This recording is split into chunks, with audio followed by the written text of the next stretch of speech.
সুপ্রিয় দর্শক সবাইকে স্বাগত জানাচ্ছি প্ল্যানেটারি হেলথ একাডেমিয়া সুরক্ষায় প্রতিদিন অনুষ্ঠানে বিশেষ সেগমেন্ট সুরক্ষায় মানসিক স্বাস্থ্য এবং সেটি প্ল্যানেটারি হেলথ একাডেমি এবং ইউনাইটেড হসপিটাল পাওয়ার্ড হচ্ছে এবং একই সঙ্গে আমরা আসলে যে বিষয়টি কথা বলতে চাচ্ছি আজকে সেই সেগমেন্টে সেটি হচ্ছে বিশেষ চাহিদা সম্পন্ন শিশুদের মনের যত্ন। আমরা সাধারণত যেটি করি যে স্বাভাবিকভাবেই সবার মনের যত্ন নিয়ে আমরা কথা বলি।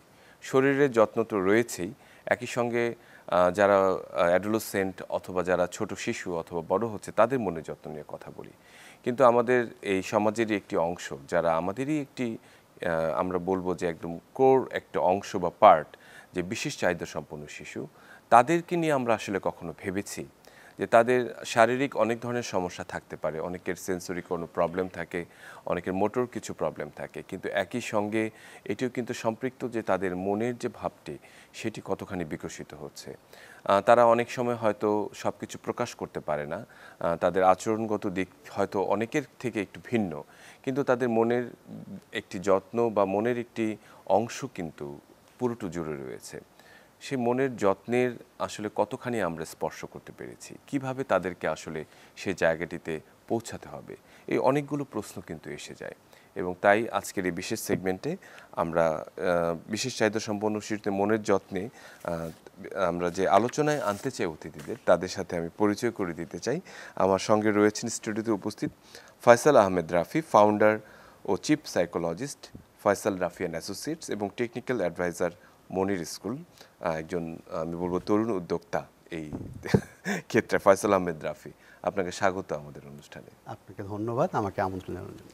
আমাদের সঙ্গে অনলাইনে যুক্ত রয়েছেন তৃপ্তি পোদ্দার, ফাউন্ডার ও সিইও চিলড্রেন জার্নি লন্ডন যুক্তরাজ্য, এবং তিনি একজন স্পেশাল এডুকেটর, বিশেষ করে যারা আন্ডার 6 চিলড্রেন রয়েছে এবং অনেক সময় শিশুদের যারা যে ট্রেনিংগুলো রয়েছে, যার প্যারেন্টস এবং শিশুদের রাইটসগুলো রয়েছে, সেই বিষয়গুলো নিয়ে উনি যথেষ্ট কাজ করছেন এবং করে যাচ্ছেন। সুদূর যুক্তরাজ্য থেকে যুক্ত হচ্ছেন তৃপ্তি পোদ্দার। তৃপ্তি পোদ্দার, আপনাকে স্বাগত আমাদের অনুষ্ঠানে। আপনাকে স্বাগতম, ধন্যবাদ আমাকে ইনভাইট করার জন্য। জি, আমরা আসলে রাফি, আমরা চলে আসি আমাদের মূল আলোচনায়। বিষয়টি আসলে খুবই সংবেদনশীল। আমি বলবো যে যারা বিশেষ চাহিদা সম্পন্ন শিশুর যারা একজন প্যারেন্ট অথবা যারা তাদের লালন পালন করছেন, তারা জানেন যে প্রতিদিন তাদেরকে কি পরিমাণ চ্যালেঞ্জের মোকাবেলা করতে হয়, এবং একই সঙ্গে এই বিশেষ শিশুটি তাদের মনের একটি অন্যতম গভীর জায়গা। তাদের মনের ভাবটি বোঝার জন্য সমগ্র পৃথিবীর মানুষ হয়তো অনেক ক্ষেত্রে ডিনাই করতে পারে, কিন্তু বাবা মা যারা যারা রয়েছেন, কেয়ার গিভার যারা রয়েছেন, তাদেরকে কিন্তু বুঝতে হয়, সেই মনের জায়গাটি স্পর্শ করতে হয়। আমি শুরুতে আসবো যে বিশেষ চাহিদা সম্পন্ন শিশু বলতে আসলে আমরা কাদেরকে শনাক্ত করছি এবং তাদের আসলে কি কি ধরনের স্পেশাল যে এইডগুলো লাগে, প্রয়োজন হয় বা সাহায্য প্রয়োজন হয়, সেটি বিষয় নিয়ে আপনার কাছ থেকে শুনতে চাই। ধন্যবাদ আপনাকে আগে এই বিষয়টা তুলে আনার জন্য আমাদের সবার সামনে। প্রথম হচ্ছে যে বিশেষ চাহিদা সম্পন্ন শিশু বলতে আমরা কাদেরকে বুঝি। সো যে সকল শিশুদের হচ্ছে নিউরোলজিক্যাল ডিসঅর্ডারগুলো আছে বা ডিলে হচ্ছে বা কোনো কারণে সেগুলো ফাংশন করছে না, এবং এর ফলে দেখা যাচ্ছে যে অন্যান্য স্বাভাবিক শিশুদের তুলনায় তাদের হয়তো কিছুটা দেরিতে এক একটা ফাংশন ডেভেলপ করছে। সো তাদেরকে আমরা বলতে পারি হচ্ছে বিশেষ চাহিদা সম্পন্ন শিশু, কারণ তাদেরকে যখন তাদের সাথে কমিউনিকেশন করতে বা তাদেরকে কোনো কিছু শেখাতে বা তাদের সাথে কোনো বিষয় আর কি তাদেরকে বুঝতে আমাদের হচ্ছে বিশেষ বিশেষ দক্ষতার প্রয়োজন হয়, এবং সেটার জন্যই আসলে মূলত আমাদের স্পেশাল এডুকেটর যারা আছেন বা এই স্পেশালাইজ যে সাইকিয়াট্রিস্ট বা সাইকোলজিস্ট যারা আছেন, তারা এখানে আসলে রোল প্লে করেন। সো বিশেষ চাহিদা সম্পন্ন শিশুদের মনের অবস্থা যদি আমরা বুঝতে চাই, তাহলে আমাদের বুঝতে হবে যে আসলে বিশেষ চাহিদা সম্পন্ন শিশুদের কাদেরকে বলছি। সো আমরা একটু আগে যেটা বললাম যে তাদের ডেভেলপমেন্টাল ডিলে ছাড়াও এখানে অনেক ধরনের স্পেকট্রাম আর কি আছে, যেমন অটিজম স্পেকট্রাম ডিসঅর্ডার বা এডিএইচডি অথবা হচ্ছে আরও অন্যান্য যেই ইয়েগুলো আছে, সেগুলোর আন্ডারে আসলে এই শিশুরা পড়ে এক একটা ইয়েতে।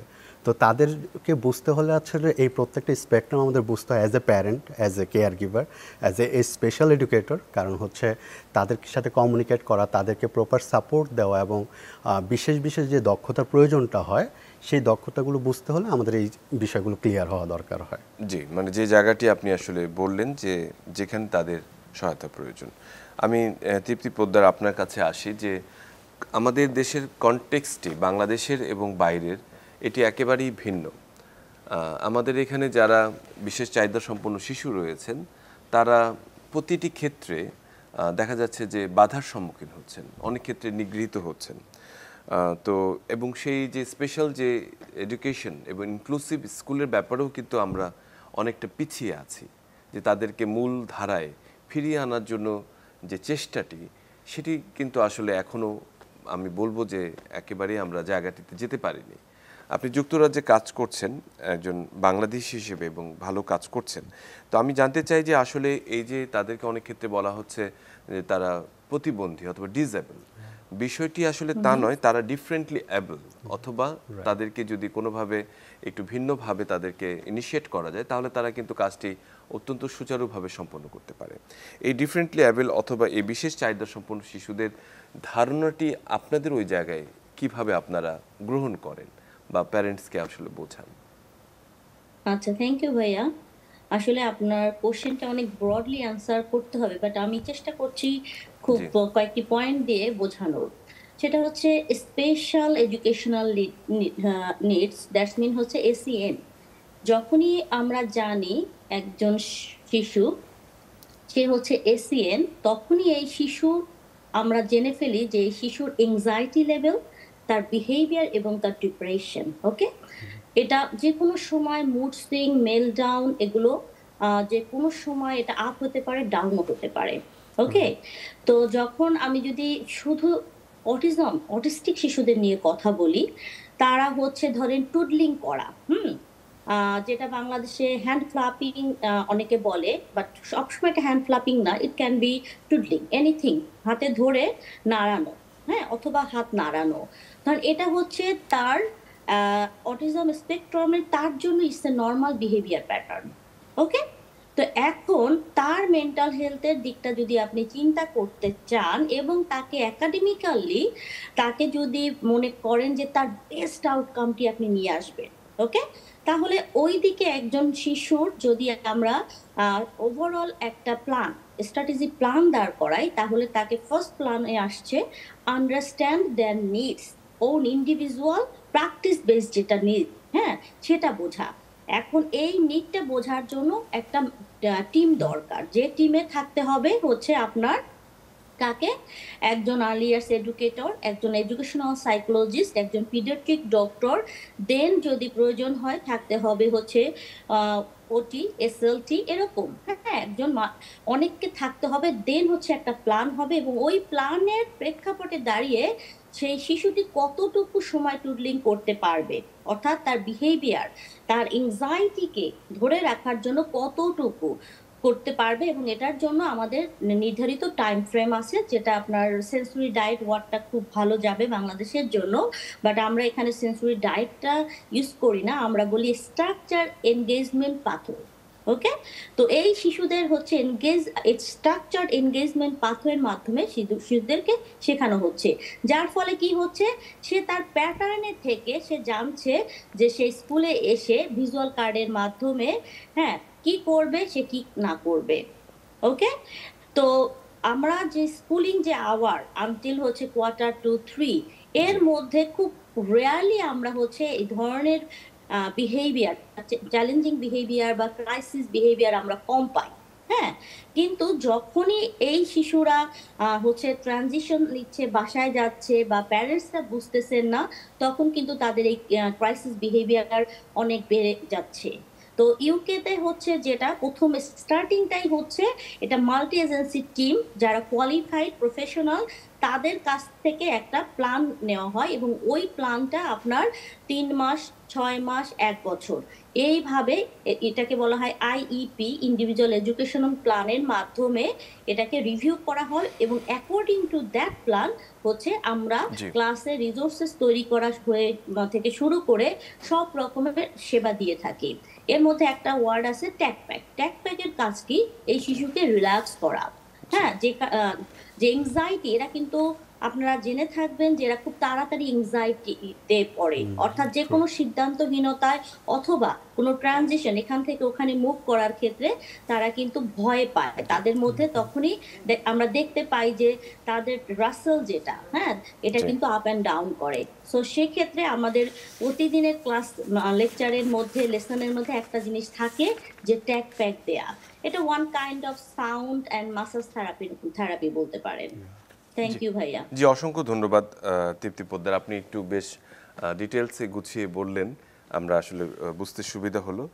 ফিরে আসবো আপনার কাছে, তার আগে রাফির কাছ থেকে শুনে আসি আসলে যে কথাটি বললেন যে রাফি হঠাৎ এই যে স্পেশাল যারা নিড চাইল্ড বা বিশেষ চাহিদা সম্পন্ন শিশুদের ক্ষেত্রে আপনারা আসলে কি ধরনের ভূমিকা রাখছেন, মানে আপনাদের কাজ করার জায়গাটি কোথায় আসলে?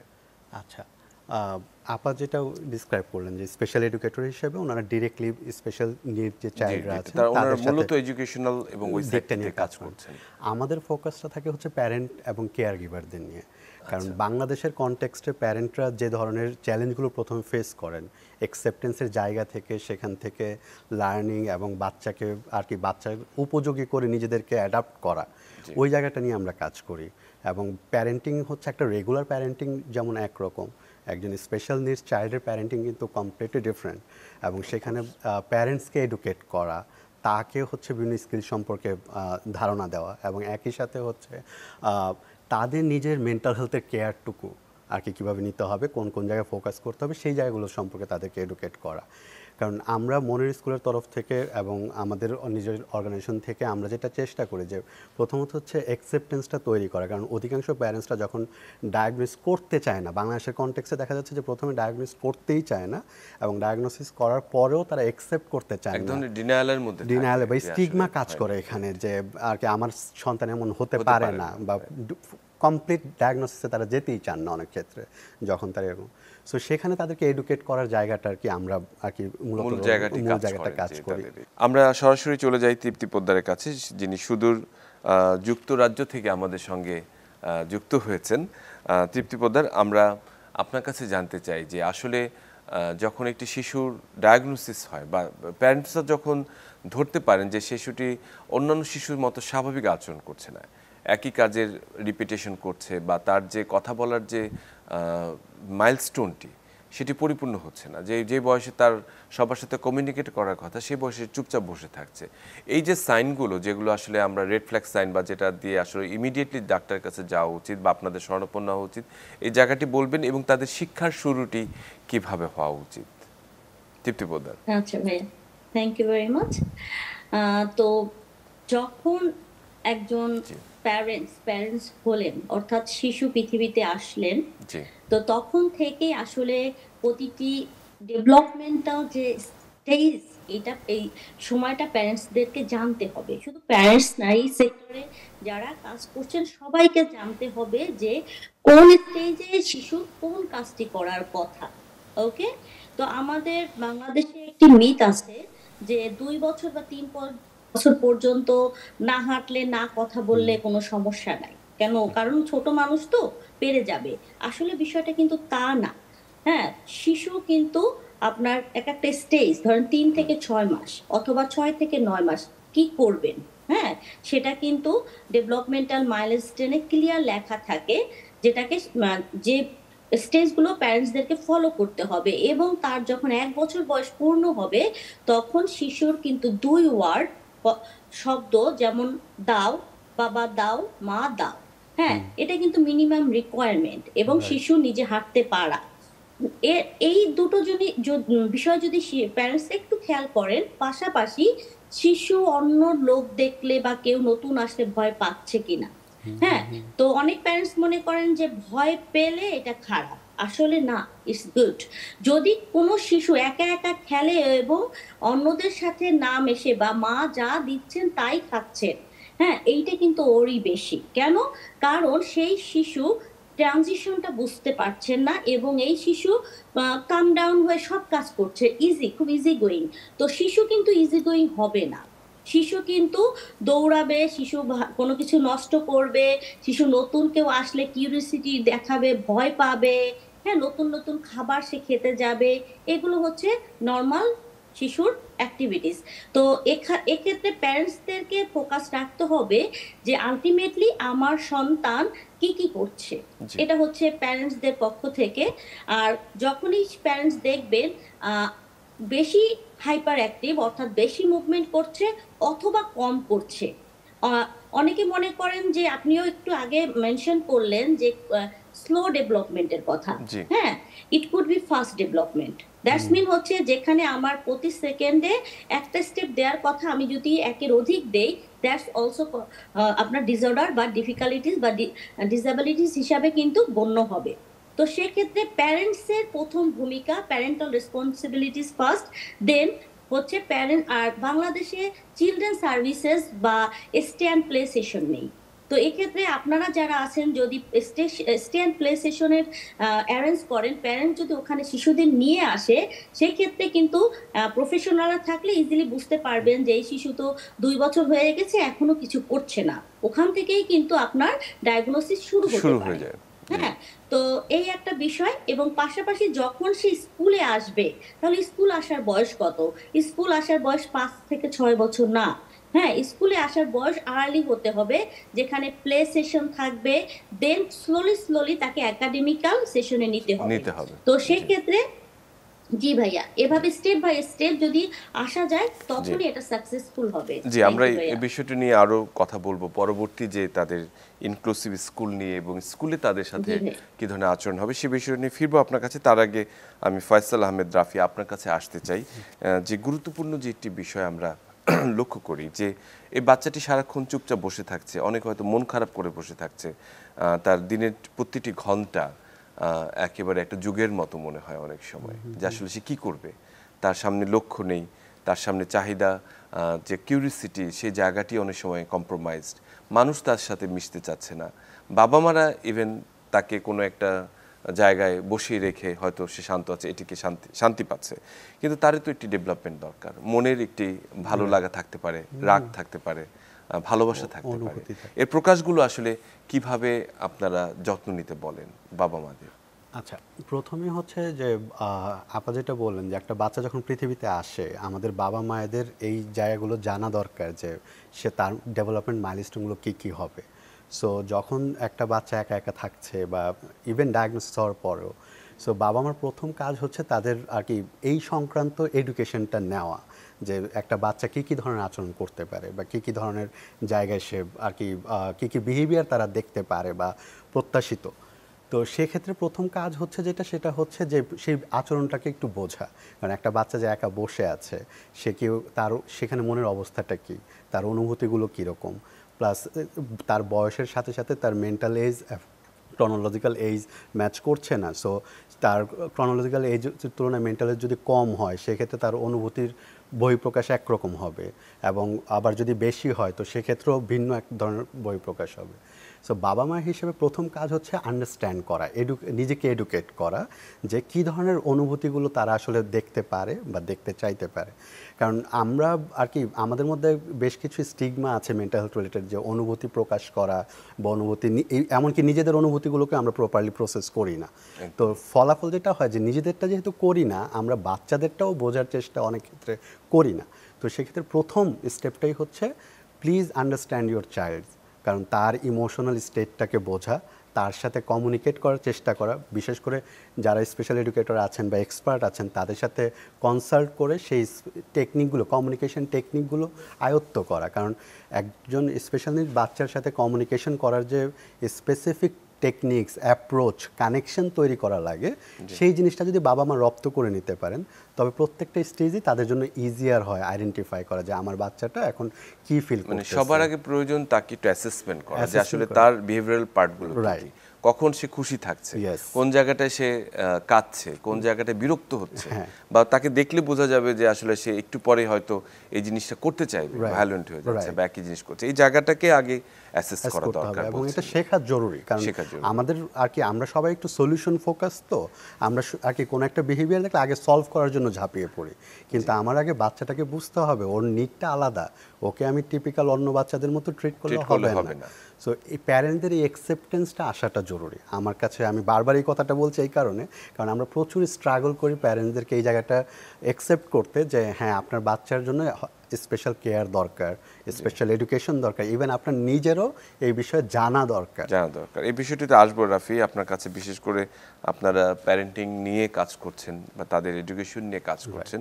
আমি তার আগে তৃপ্তিপদ্দা আপনার কাছে আসতে চাই যে এই বাচ্চাগুলোকে যখন আসলে স্কুলিংয়ের বয়স হয়, যে কোনোভাবে হয়তো আমাদের কনটেক্সটে যেটা বলি যে পরিবারের অন্যান্য সদস্যদের তারা আস্তে আস্তে বড় হচ্ছে, অনেকেই বলছেন যে আস্তে আস্তে ঠিক হয়ে যাবে, অনেকে হয়তো আর্লি স্কুলে দিচ্ছেন কিন্তু স্কুলের সাথে কোপ আপ করতে পারছে না। বিশেষ করে অন্যান্য প্যারেন্টসরা অনেক সময় কমপ্লেন করে যে এই বাচ্চা তো ওকে মারছে, অথবা তার সাথে চিৎকার করছে, অথবা সে ভয় পাচ্ছে, এক জায়গায় চুপচাপ বসে থাকছে, মানে স্বাভাবিকভাবে হচ্ছে না।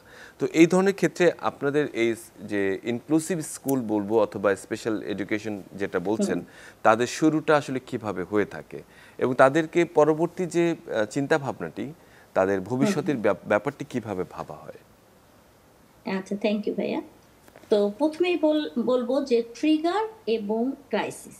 ওকে, তো শিশু যখন বাসায় থাকে হোম এনভায়রনমেন্টে, তারপর হচ্ছে শিশু যাচ্ছে নার্সারি এনভায়রনমেন্ট, দেন শিশু যাচ্ছে ইদার হচ্ছে ইনক্লুসিভ অথবা মেইন স্ট্রিট যে স্কুল, মেইন স্ট্রিম স্কুলে।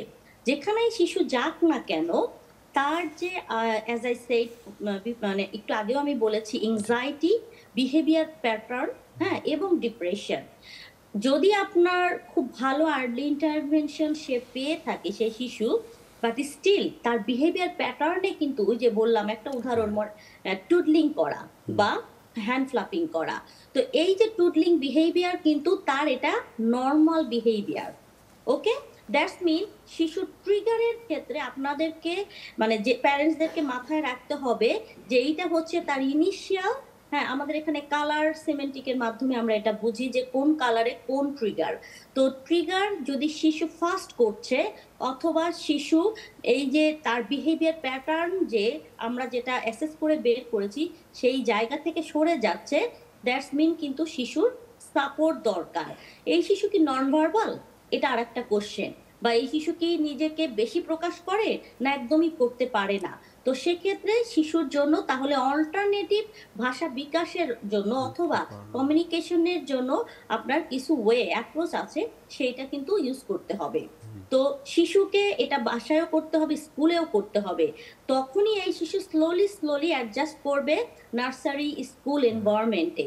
এবং যে প্যাটার্নটা, এই প্যাটার্নের উপরে অ্যাপ্রোচের উপরে দাঁড়িয়ে প্যারেন্টাল যে ট্রেনিংগুলো দেয়া হচ্ছে, পাশাপাশি স্কুল এনভায়রনমেন্টেও ওই প্যাটার্ন আমরা ফলো করছি।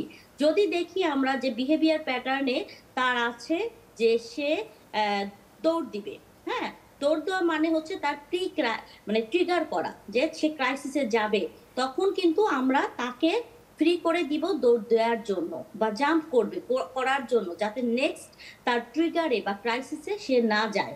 এরপরে দেন আবার তাকে রুটিনে আনতে হলে আমি স্ট্রাকচার্ড এনগেজমেন্ট পাথওয়ের কথা বলেছি, ভিজুয়াল কার্ডের কথা বলেছি, এগুলোকে ইউজ করে তাকে সেন্সরি ডায়েট দিয়ে তাকে সেন্সরি রেগুলেট করার জন্য, সেলফ রেগুলেশন করার জন্য সময় দিয়ে দেন আবার তাকে একাডেমিক্যালি আনতে হবে। কিন্তু আপনার ক্রাইসিস বা ট্রিগার যদি না জানা হয়, তাহলে এই শিশুরা হ্যাঁ নানা রকম আপনার খুব ভয়ঙ্কর কাজ করতে পারে, সে সেলফ হার্ম করতে পারে, অন্যকে হার্ম করতে পারে, তার যে ফ্রেন্ডস আছে তাদেরকে হার্ম করতে পারে। এবং আমরা যেটা বুঝি যে ওর ব্যথা পেয়েছে, ও কান্না করছে, কিন্তু এই কান্নাটা কিন্তু তাদের কাছে একটা সেলফ স্যাটিসফ্যাকশনের মতো, কারণ আমরা যেটাকে কান্না বলছি সে ওটাকে দেখছে একটা অভিনয় বা অ্যাক্টের মতো। হ্যাঁ, তো এই জায়গাগুলোতে আমাদেরকে আরো সচেতন হতে হবে যে আসলে আমাদের এজ এ অ্যাডাল্ট কি ধরনের বিহেভিয়ার করা উচিত। যদি কোনো এসিএন শিশু অন্যকে ফর এক্সাম্পল যদি থুথু দেয়, তখন আমাদের রিয়াকশন কি হয়? যদি এই রিয়াকশন কেউ করে, দ্যাটস মিন সেই প্যাটার্নটা, behaviour pattern again and again করবে। কিন্তু আপনার মুখে থুতু দিয়েছে, আমি জানি, আমি মানি এটা ভালো কিছু না, কিন্তু আপনার প্যাটার্নটা হবে, আপনার বিহেভিয়ার, দ্যাটস মিন কি এটা কোনো কিছু চেঞ্জ করে নাই, তাহলে সে একবার দিছে, ২ বার, ৩ বারের বার সে দিবে না। কারণ সে আপনার কাছ থেকে রিঅ্যাকশন পায়নি। হ্যাঁ? তো আমরা যেকোনো বিহেভিয়ার যখন তার কাছ থেকে আশা করব যে এই ধরনের একটা ভালো আচরণ আমরা পাচ্ছি, জি, ফার্স্ট থিং আমরা আসলে কি করছি? জি। আমাদের বিহেভিয়ার প্যাটার্নে সে কি দেখছে? সে যদি খুব বেশি চমৎকৃত বা কিছু দেখে, তাহলে তখন সেটা তার বারে, বারে করার বিহেভিয়ারটা চেষ্টা খুব করবে। হুম, জি, বেড়ে অসংখ্য যাচ্ছে। ধন্যবাদ থ্যাংক তৃপ্তি ইউ পোদ্দার। ভাইয়া। আমরা এই বিষয়টা আসলে খুব চমৎকারভাবে তুলে ধরেছেন। সেটি নিশ্চয়ই প্যারেন্টসদের জন্য একটি টিপস হিসেবে কাজ করবে। বিশেষ করে প্যারেন্টস এডুকেশন নিয়ে কথা বলছেন, যাদের বিশেষ চাহিদা সম্পন্ন শিশু রয়েছে। এই এডুকেশনের পার্টগুলো কি কি? মানে কোন কোন দিকে তাদেরকে আপনারা সচেতন করছেন, বা বিহেভিয়ারাল যে প্যাটার্নটা বা তাদের বিহেভিয়ারাল স্ট্রাকচার, বিহেভিয়ারাল যে নিয়ন্ত্রণ করতে হবে, সে বিষয়টি কি ধরনের টিপস দিচ্ছেন? আচ্ছা, প্রথমে হচ্ছে আমরা মূলত ফোকাস করছি সচেতনতার উপরে, কারণ বাংলাদেশে এমন একটা আর কি জায়গা যেখানে আসলে সচেতনতার অভাবেই অনেক শিশুদের আসলে যত্ন নেওয়া হচ্ছে না বা তাদের মনের যত্নে অবহেলা করা হচ্ছে। সো আমাদের ফোকাসটা থাকে খুব বেসিক ইনফরমেশনগুলো প্যারেন্টসদের কাছে পৌঁছানো, যে একদম যেই তথ্যগুলো না জানলেই নয়। সো তখন যখন আমরা প্যারেন্টসদেরকে এই তথ্যগুলো কমিউনিকেট করি, তখন তারা বিষয়গুলো সম্পর্কে অ্যাওয়ার হয় এবং তারা একই সাথে হচ্ছে একটা স্টেপ নিতে পারে। এখন প্যারেন্টিংয়ের ক্ষেত্রে একটা হচ্ছে রেগুলার প্যারেন্টিংয়ের একটা গাইডলাইন, আর একটা হচ্ছে স্পেশাল নিডস চাইল্ডদের জন্য একটা গাইডলাইন। তো সেই গাইডলাইনগুলো আমাদের হচ্ছে ডকুমেন্টেড থাকে, যেই গাইডলাইনগুলো যে একটা বাচ্চাকে কিভাবে অ্যাড্রেস করতে হবে বা তারপর হচ্ছে সেখানে কিভাবে তার পরবর্তী স্টেপগুলো কি হবে। কারণ স্কুলের বাইরেও, স্পেশাল এডুকেশনের বাইরেও সে যখন বাসায় থাকছে, তখন তার সাথে পরিবারের অন্যান্য সদস্যরা কীরকম আচরণ করতে হয় এবং সামাজিক যে কনটেক্সট আছে সেখানে আসলে কিভাবে তাকে প্রেজেন্ট করতে হবে, এবং সর্বোপরি হচ্ছে অ্যাজ এ প্যারেন্ট বা অ্যাজ এ কেয়ার গিভার তার নিজের মানসিক স্বাস্থ্যের যত্নটা কীভাবে নিতে হবে। কারণ সে যদি নিজে ভালো না থাকে, কারণ এটা খুবই এক্সস্টিং, একটা বাচ্চাকে, স্পেশাল নিড বাচ্চাকে ডিল করা তার প্যারেন্টসদের জন্য খুবই এক্সস্টিং এবং তাদের জন্য খুবই আর কি ক্রিটিক্যাল হয় মাঝে মাঝে। জি, সো আমরা ওই জায়গাগুলোতে হচ্ছে তাদেরকে সাপোর্ট দেওয়ার চেষ্টা করছি স্টেপ বাই স্টেপ। আর তারপর হচ্ছে যেটা, যে তাদেরকে হচ্ছে বিভিন্ন রেফারেল তৈরি করে দেওয়া, কারণ তাদের সেই বাচ্চাদের জন্য স্কুলিং অথবা যদি কোনো মেডিকেল সাপোর্ট বা অন্য কোনো সাপোর্ট লাগে, সেই জায়গাগুলোকে হচ্ছে তাদের কাছে পৌঁছে দেওয়া, যাতে অন্তত তারা জানতে পারে যে কোথায় গেলে তারা প্রপার এডুকেশন পাবে এবং কী ধরনের সাপোর্ট পাবে তারা। হ্যাঁ, এবং অনেক আসলে প্যারেন্টসরা অনেক সময় বলে থাকেন যে আপনাদের, যে দেখে বাচ্চাটি ঘন্টার পর ঘন্টা কাঁদছে বা তার মানসিক অবস্থাটি সে নিতে পারছে না। অনেক সময় দেখা যাচ্ছে যে খুব হাইপার হয়ে যাচ্ছে বা একদম করছে, এই মধ্যরাতে উঠে ঘুমাচ্ছে না, ঘুম একটি বড় সমস্যা।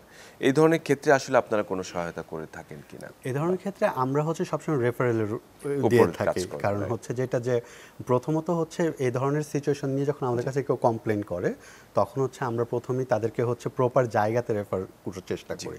কারণ এখানে হয়তো বাচ্চারা মেডিকেশন সাপোর্ট লাগতে পারে, অথবা স্পেশাল কোনো নিডসের কোনো টুলস বা টেকনিক্স তার প্যারেন্টদের শেখার প্রয়োজন হতে পারে। তো সেটা সে যেখানে পাবে আমরা সেখানে পাঠিয়ে দিই। অসংখ্য ধন্যবাদ রাফি। আমি তৃপ্তিপদে আপনার কাছে একটু ফিরে আসি। বিশেষ করে আমরা ধরে নিই যে মানে বাংলাদেশের বাইরে অন্যান্য যে উন্নত রাষ্ট্রগুলো রয়েছে, সেখানে এই বিশেষ চাহিদা সম্পন্ন শিশুদের প্যারেন্টিং এবং যাদের এডুকেশনের আরেকটু বিশেষ সুবিধা রয়েছে। আসলে এই সুবিধাটি কি, মানে কোন জায়গাটিতে আসলে আমরা পিছিয়ে আছি? বিশেষ করে আমি বলবো যে ইনক্লুসিভ স্কুলের বিষয়টি নিয়ে যদি একটু বলতেন আমাদেরকে। আচ্ছা।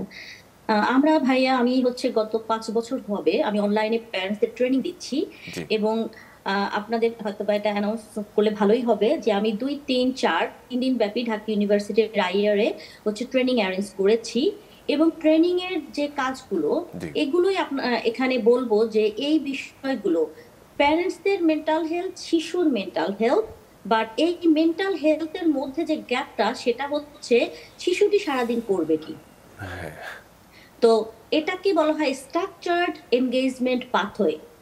তো এই স্ট্রাকচার তো বুঝতেই পারছি আমরা, একটা মানে স্ট্রাকচারের মধ্যে রাখা, অর্থাৎ পরিকল্পনার মধ্যে রেখে শিশুকে পরিচালনা করা। তো শিশু যে খাবে সেটাও নির্দিষ্ট সময় হবে। হ্যাঁ, আমি অত ইনডিটেইলটা যেতে চাচ্ছি না, জি তারপর জি একটু বলি যে সংক্ষিপ্ত যে কোনো স্পেকট্রাম শিশুরাই হচ্ছে আপনার রুটিন মাফিক জীবনযাপন করতে পছন্দ করে। জি ওকে, এতটুকু। তো এখন আপনার স্কুল যে যে জায়গাটাই হোক, ইনক্লুসিভ এডুকেশন বা যেখানেই হোক, তাকে স্ট্রাকচার্ড পাথওয়েতে আপনাকে ফেলতে হবে প্রথম কাজ প্যারেন্টসের বা অ্যাজ এ এক্সপার্ট। যখন স্ট্রাকচার্ড পাথওয়েতে আমরা যাব, তখনই কিন্তু আপনার এই যে both parties mental health reduce হবে, ক্রাইসিস রিডিউস হবে এবং ইফেক্টিভ বা বেস্ট আউটকাম আপনারা পাওয়া শুরু করবেন। কেন? স্ট্রাকচার পাথওয়ের মাধ্যমে আপনার লেসন প্ল্যান অথবা শিশুর কগনিশিয়ান যে লেভেল, তা সে কতটুকু শিখতে পারে, কতটুকু মনে রাখতে পারে, কতটুকু কথা বলতে পারে, সে যদি জানে, হ্যাঁ প্যারেন্ট যদি জানে, কেয়ারার সবাই যদি জানে, তখন কিন্তু এই গ্যাপটাকে ফিল আপ করা যাবে। হ্যাঁ, যদি প্যারেন্ট জানে তাকে আমি নামতা শিখাইতে গেলে সে হাইপার হয়, তখন তাকে এর আগে তাহলে সেন্সরি ডায়েট দিয়ে তাকে সুন্দর একটা এনভায়রনমেন্টে নিয়ে দেন আমি তাকে নামতা শেখাবো।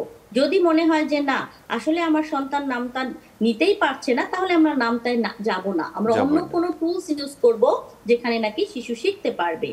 তো যে জায়গা থেকে আমরা দেখি না কেন যে মনের অনুভূতি বা মেন্টাল হেলথকে আপনার যদি কন্ট্রোলে বা আপনার যদি মনে করেন শিশুর কাছ থেকে বেস্ট আউটকাম পেতে চান, তাহলে আপনার স্ট্রাকচার এনগেজমেন্ট পাবে।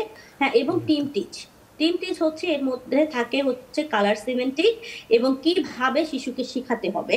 তো এই অ্যাপ্রোচ গুলো আমরা ইউকেতে ফলো করি। আর একটা হচ্ছে কালার সিমেন্টিক। তো এগুলোই আমি সরাসরি বা আমি অনলাইনে ট্রেনিং দিয়ে থাকি। হ্যাঁ, এগুলো, হ্যাঁ। তো এখানে ইউকেতে হচ্ছে এটা। এছাড়া বাইরে যেটা, সেটা হচ্ছে আমাদের প্রচুর হ্যাঁ ট্রেনিং হয়। এছাড়াও অনেক ধরনের সেশন প্যারেন্টসদের জন্য, চিলড্রেনদের জন্য রান করা হয়। আর একটা জিনিস যেটা, এই ফান্ড কিন্তু গভর্নমেন্টাল ফান্ড, যে জায়গাটায় হয়তো বা বাংলাদেশে এখনো পিছিয়ে আছে। প্যারেন্টসদেরও এখানে প্রচুর ইনভলভমেন্ট থাকে, ডোনেশন দেয় প্যারেন্টসরা। প্লাস হচ্ছে গভর্নমেন্ট কিন্তু এই যে আমি যে পুরো সিস্টেমটা বললাম, এটা কিন্তু গভর্নমেন্টাল ফান্ডে চলতেছে। এই জায়গাটা হচ্ছে পার্থক্য দুটি দেশের মধ্যে। প্যারেন্টস অ্যাওয়ারনেস যতটা না দরকার, তার থেকে বড় দরকার এই শিশুরা যখন এসিএন বা ইনক্লুসিভ একটা স্কুলে আসবে, তারা আসলে কি শিখবে। হ্যাঁ, টিচাররা কি শেখাবে।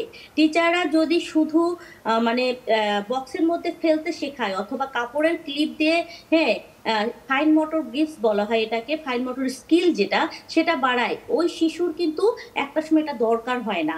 তো ম্যাক্সিমাম প্যারেন্টস বা কেয়ারার যারা আমাকে নক করছে, তো আপু এটা তো ওরা পেরে যাচ্ছে, পরের স্টেজটা কি। হ্যাঁ, তো এই পরের স্টেজটাই আসলে বাংলাদেশের অনেক প্রফেশনাল আছেন যারা পরের স্টেজে নিতেই হিমশিম খাচ্ছে। কিন্তু যে শিশু খুব তাড়াতাড়ি এই স্টেজগুলো পার করে, এই শিশুদের কাছ থেকে কিন্তু অনেক আউটকাম মানে ভালো আমরা পেতে পারি। থ্যাংক ইউ ভাইয়া। জি, অবশ্যই অবশ্যই তৃপ্তি পোদ্দার খুব চমৎকার করে বললেন। রাফি, আমরা একেবারে শেষের দিকে যে জানতে চাচ্ছি আসলে যে এই বিশেষ চাহিদা সম্পন্ন শিশুদের কিছু ভালো কিছু গুণও আছে, দেখা যাচ্ছে কেউ খুব ভালো গান গায়, কেউ ছবি আঁকে, তার যে এই যে বিশেষত্বের জায়গাটি, সেটাও কিন্তু খুঁজে বের করাটা বিশেষভাবে জরুরি। এবং সেক্ষেত্রে আসলে যে প্যারেন্টিং আপনারা বলছেন, যে এডুকেশন করছেন, একই সঙ্গে তার যে চ্যালেঞ্জগুলো রয়েছে সেগুলো নেওয়াটাও আসলে একেবারে যথার্থ। তো আমি আপনার কাছে যদি জানতে চাই, তাদেরকে কিভাবে সোশ্যাল যে ইন্টারেকশনটি রয়েছে, যেমন বাবা মা তাকে নিয়ে মার্কেটে যাবে অথবা খেলার মাঠে যাবে বা কোনো বিয়ে বাড়িতে যাবে, এই জায়গাটিতে তারা পিছিয়ে থাকেন, অনেক ক্ষেত্রে নিতে চান না, বা অনেক সময় নিতে গেলেও অনেক চ্যালেঞ্জের মোকাবেলা করতে হয়। সেক্ষেত্রে বাবা মার, আমাদের শিশুটির মনের যে অবস্থাটি এবং একই সঙ্গে আর্থসামাজিক যে অবস্থাটি, এই দুটিকে নিয়ে আপনারা কাজ করছেন কিনা? আচ্ছা, এত বড় লেভেলে এখনো বাংলাদেশে কাজ করার সুযোগ হয় না, কারণ এটাতে আপা যেটা বলেন, এটা গভর্নমেন্ট ফান্ডিং লাগে, প্লাস পরিসরটা আরও অনেক বাড়ানোর প্রয়োজন হয়, সবার ইনভলভমেন্ট এখানে লাগে। সো সেক্ষেত্রে আর কি বিষয়টা অনেক ডিফিকাল্ট। আবার অ্যাট দ্য সেম টাইম যে আপনি বললেন যেটা, যে এই বিশেষ শিশুদের বিশেষ বিশেষ কিছু গুণ থাকে। সো আমাদের বাবা মাদেরকে সেই জায়গাটাকেও এডুকেট করা লাগে যে এই শিশুরা যখন আর কি তাদের ডেভেলপমেন্ট ফেজগুলো পার করবে, তখন তারাও নিজেদের কাজটা নিজেরা করতে পারবে, নিজেদের লাইফটা নিজেরা জীবিকা নির্বাহ করতে পারবে। সেই জায়গাটা থেকেও তাদেরকে আর কি জানানো এবং তাদের ওই আস্থাটা রাখা যে আপনারা যদি টেক কেয়ার করেন, তাহলে আপনাদের সামাজিকভাবেও তারা সেটা আর কি গ্রহণযোগ্যতা বাড়বে। কিন্তু সেক্ষেত্রে এগেইন আর কি সরকারের তরফ থেকে এবং সামাজিকভাবে সকলকে এডুকেটেড হওয়াটা জরুরি, এবং একই সাথে ব্যাপক আলোচনা জরুরি। আচ্ছা, খুবই চমৎকার করে বললেন ফয়সাল। আমি একদম তৃপ্তিপদের কাছে জাস্ট 30 সেকেন্ডে জানতে চাই যে এই বিশেষ শিশুদের মনের যত্নের জন্য যদি কয়েকটা টিপস আপনি আমাদেরকে দেন, প্রতিদিনের টিপস, যে আসলে কি করা উচিত, ডু আচ্ছা অ্যান্ড ডোন্টস। আচ্ছা প্রথম হচ্ছে সকালে যখন শিশু উঠবে তখন থেকেই মা বাবার প্রিপারেশন রাখতে হবে যে আমার সন্তান ব্রেকফাস্টে কি ভালো খায়।